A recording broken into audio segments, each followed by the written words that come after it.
Hi everyone, today we will talk about how to fix or how to solve your Google Meet. To know how to fix or how to solve your Google Meet, you should just go to settings. After that we click on apps, default apps, app settings.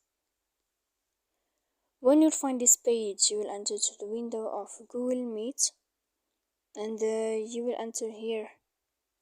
If you will find it like this, then we click on first stop and we click OK.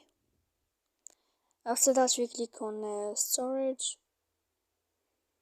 then we click clear cache, and in the end you can turn off your phone. You will wait 3 seconds and you can turn on your phone again.